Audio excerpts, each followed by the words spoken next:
In my personal life, I keep getting asked, what is it about Herzog that I love so much? Where does my Herzog obsession come from? And why does nobody else get it? Why is it something that I have been trying more and more of late to get into my own art? How does it how does it inspire me? And why does everybody else find it so boring, so hard to get, to grasp, to enjoy? Like, why is everybody else hating something that I'm loving so much? And I feel like that's a hard thing to explain. It's a hard thing to try and completely describe, because essentially what ends up happening is you end up getting into the details, into the weeds. So like for me personally, it goes into telling you all of the cool things that I like about Herzog, but it doesn't really get into the soul of what Herzog is trying to do and how I view him, which even then doesn't get into the full range that Herzog is. So at first you wanted to say that Herzog grew up in Bohemia, which at that time, at the time in between World War I and through World War II, was considered the backwoods of Germany and really the backwoods of Europe.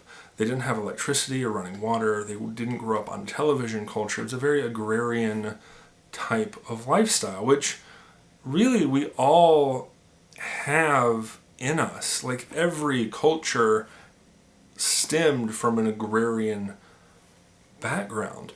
So we've moved through the Industrial Revolution into the cyber and digital revolution.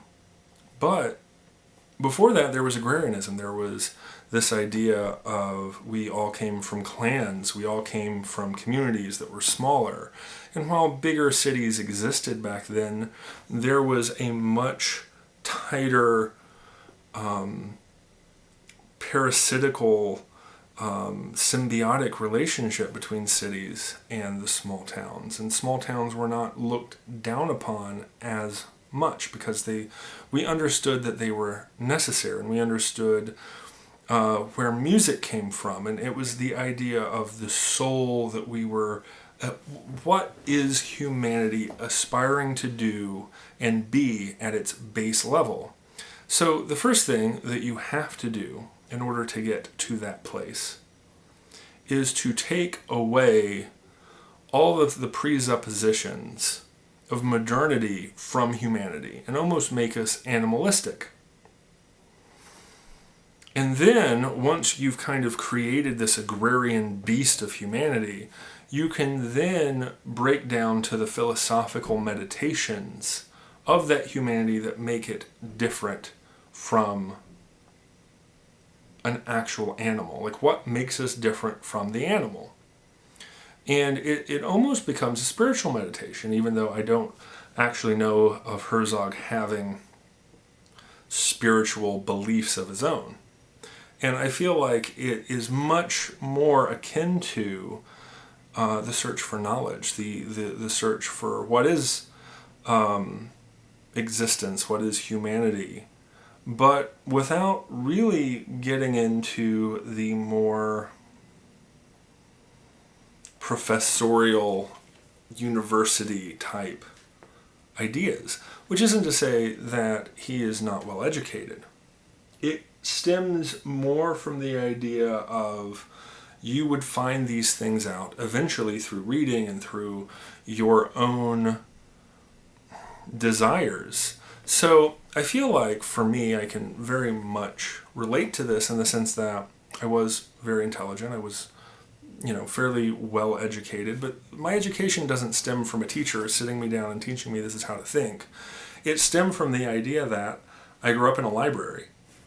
I would constantly read books, and then based upon what interested me, what authors, were able to pique my interest in certain topics, I would go look up said topics and try and learn about them and try and, and in this, in writing and in the idea of literature, you have a certain respect to previous greats. So, you run into like, who doesn't like, Dickens, Charles Dickens. So you go through and you read the Dickens classics. And then, eventually somebody says, Nietzsche's really great. So you go read Nietzsche. And then, and this just kind of snowballs as you're reading, and you just kind of get this grander understanding of how other people understand and like where they're basing their beliefs off of, and how other people with a different point of view have different kind of educational ancestry in terms of where their beliefs came from.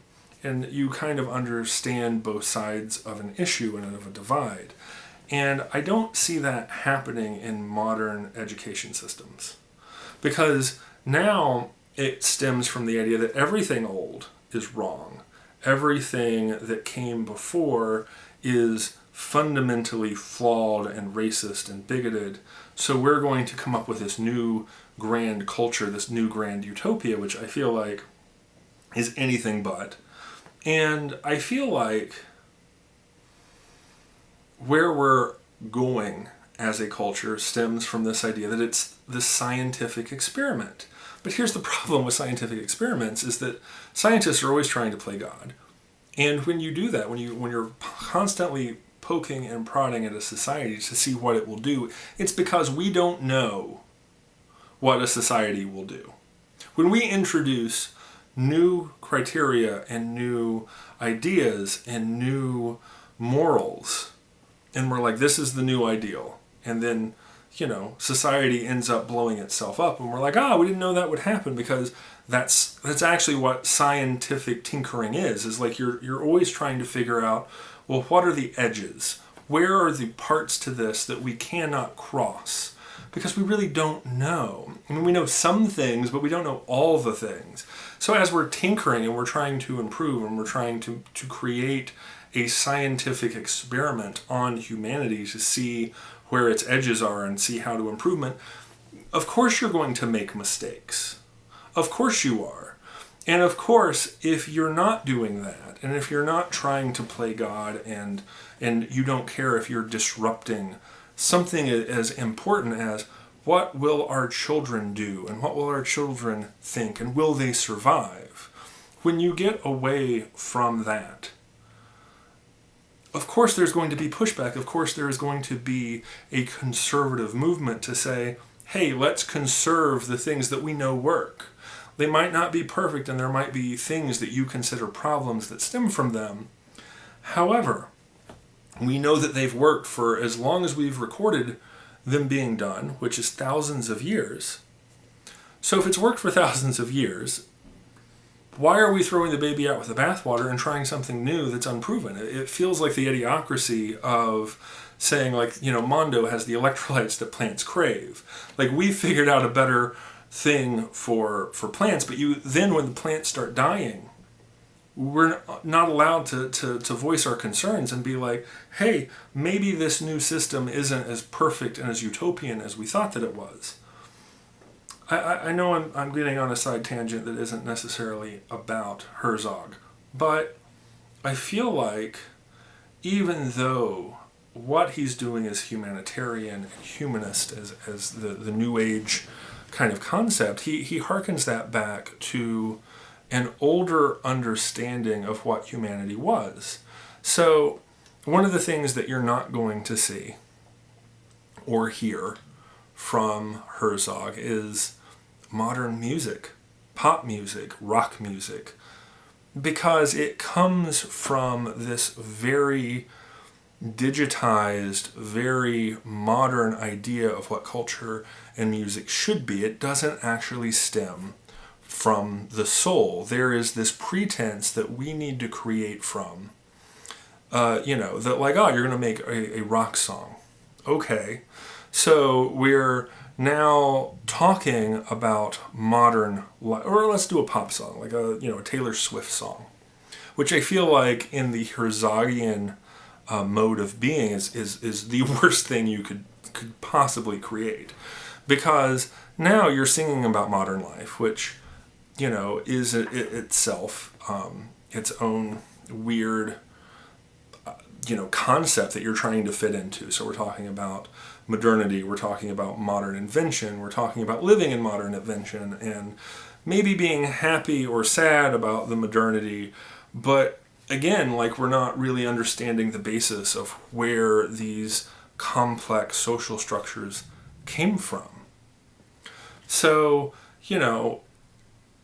you think about Taylor Swift, who's, from a cliched perspective, is always talking about breakups, how guys are imperfect, and how, guys are always letting her down. But she's so powerful, and she can move on, and she can do all these things. Okay. Well, think about this in an operatic standpoint, or in an old agrarian standpoint, where, if a man left you and wronged you, it was this deep thing that you weren't going to get over. There were going to be real repercussions for that loss that needed to be addressed and accounted for. So, the pretense that somebody wronged me, and yes, it hurt, but I'm so strong and I'm going to put on this fake face. What it really tells me is that the woman never cared about the man to begin with. It was always this pretense of a game of modern, what are we even here for? If we're not here to create a family, if we're not here to do the things that to create a family structure, to create a bond that moves forward, then we're playing games, essentially, because the dire consequences for not surviving and not creating strong bonds aren't there anymore, because there are no strong bonds. People are completely disparate. Like, we're very separated by the technology and the worlds that we live in, and we don't need people. And we're getting in this idea with AI where we don't even need to create our own incomes anymore. Like now everybody wants to go to a universal basic income because we're not wanting to create anything anymore, which the very idea that AI could do those jobs for us is already startling. But then you get into even the agrarian culture. So it used to be that over half of the jobs of everyone was just creating enough food for everyone. So, the few people who weren't working growing the food that would be, disseminated amongst everyone else. Like, if you were lucky enough to be a smith or build something or make shoes or make clothing, like, that was a very rare thing. There was a much, smaller portion of that. And then that person who was making shoes or making clothes, it took him long enough to make a pair of shoes that he now has to make enough shoes for everyone, the entire population of people. So the shoes that he makes need to last long enough so that, because it takes him, 3 days to make a pair of shoes, and you got to get to everybody, that those shoes can last long enough that, it might, the guy who just bought that shoes might not be up for another pair of shoes for 2 or 3 years, so that the guy making shoes can make everyone else shoes in the meantime. So if you weren't able to create shoes that, like, you're getting, like, the guy making the food is essentially, regardless if there's money involved, he's giving you food, he's allowing you to live for the shoes that you gave him, that he can work in the field in those shoes and make the food that, he's giving you, essentially, for you making said shoes. So now nobody is involved in food processing. It's one guy, and there's all of these technologies and all of these mechanical advantages to where the number of people required, like the percentage of people required, went from half of a population making food to maybe even more than half to less than 1%. If you think about, like, the Native American cultures where, the hunters, there was a huge party of hunters. So you'd have the people who both grew food and had farm animals, as well as those going out to go and hunt. Well, we don't have a ecology where there's enough wild animals that we could actually support. We've gotten to such a population density that we now have to have more and more and more animals to feed us. But the problem with that then becomes, I'm not going to get into global warming with farting and all of the gases and things of that nature. However, where you're coming from is we're now needing growth hormones and all of these things that create larger meat in less time with less resources on so much plot of land, just in order to feed the number of people that we have. And I feel like we all instinctually want to go back to a time where everyone was doing the food. Like, I feel like in my generation, the dream that most people have when you talk to them is, I want a homestead. I want to find some land and disappear and grow my own food and go live that way. So, to actually get into Herzogian film here, my very first Herzog film was Lessons of Darkness, which is not one of his more famous or I don't even think successful films. It was at the library, and I'd heard the term Herzog before. I'm not sure where I'd heard it, but I had gotten the idea that he had some esteem, especially in film circles. I think it might have been like a Siskel and Ebert review. And they talked about Herzog, or somebody had talked about Herzog and kind of put him in a high regard for me. So when I saw a Herzog film for the first time at a library, or maybe it was a rental store, I don't remember, I picked it up. I had no idea what it was about. I really didn't even read the back cover. All I saw was that it had Herzog on the cover, and I was going to watch the film. And you watch Lessons of Darkness, and it's specifically, if you're going to say it's about anything, is it's regarding the time after the first Gulf War in the early 90s, where Saddam Hussein set fire to all of the oil fields in Iraq, and there was a huge ecological disaster. So Herzog goes there not to really document as much as he just was like, there's no way on earth I could ever film something of such natural, visceral, I don't even know what the right word is, so I'm just going to go and I'm going to bring a camera. And he films what is essentially a hellscape. And I remember watching the film for the first time. Curious, like, what is a Herzog film? I remember watching it and being like, okay, there's fire.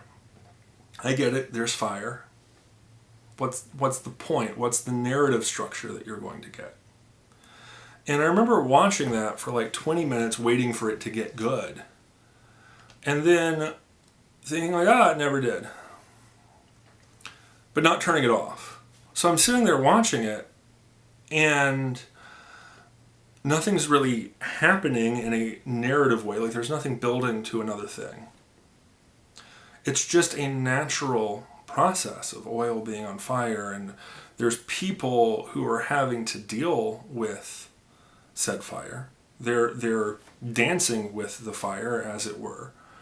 But there's no narrative structure or context to realize like how much of an influence these people are having on the fire, or what they're doing is in relation to putting it out. I don't know the intricacies of putting out oil fires to know what they were doing. I didn't then, I don't now as I watch the film. But there is a human feature of people and fire and great catastrophic natural event. And it's mesmerizing to watch. Like, it's hard to take your eyes away even though you don't know what you're watching.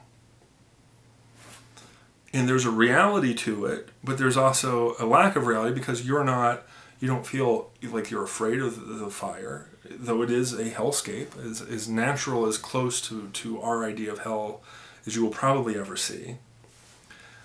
But you don't feel fearful. You watch it almost like a Discovery Channel documentary, though with those, there's typically more narration than there was with this film. And you're just kind of existing in this moment where these things are happening in the visual medium of film. And that is maybe the most perfect understanding of Herzog that I can give you. You know, all of his films are different. There isn't a, you know, we can get into the themes of Herzog, and we may eventually. But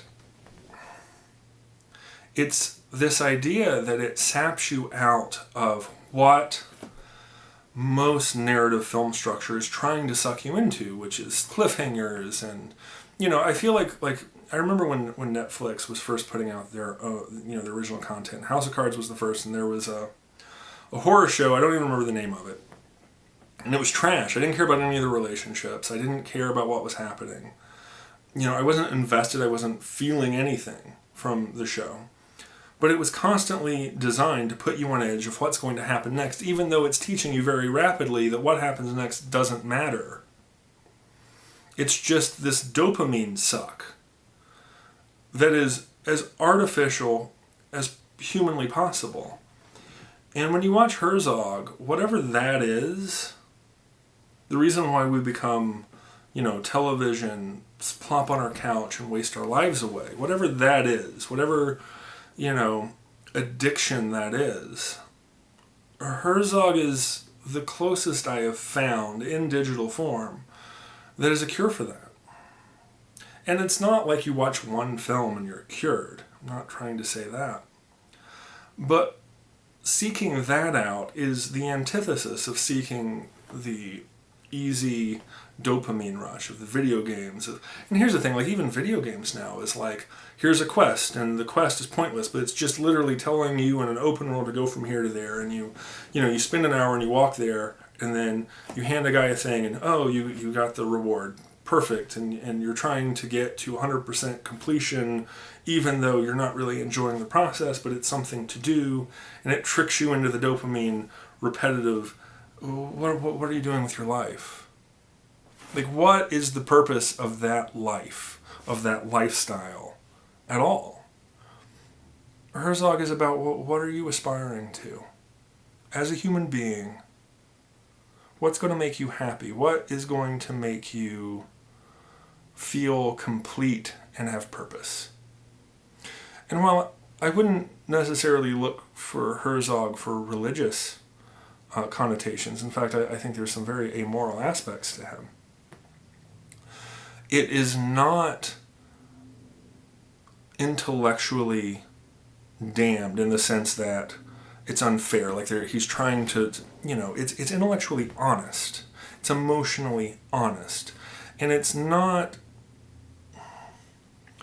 intellectual to the basis because here, I think that there's one concept that I feel like I've really latched onto. You have to be fairly intelligent to do things and to think things that are really stupid. Like stupid people do minorly stupid things because they can't figure out smart things. But smart people envelop and build on failed ideas that are based upon things that were kind of right, and they build on them and build on them and build on them until they're so wound around the axle that they have no idea what they're doing, and that's how you get catastrophe. And I feel like Herzog is not that. It's simple. It bases itself on intellectual honesty and a search for truth and a search for humanity. And it goes down some paths that I disagree with. But at the same time, I feel like there's purpose in honesty. And there's happiness there. And I wish more people could separate themselves from the modern world enough to appreciate it for what it is, even if sometimes that purpose is to make you uncomfortable. Truth often does.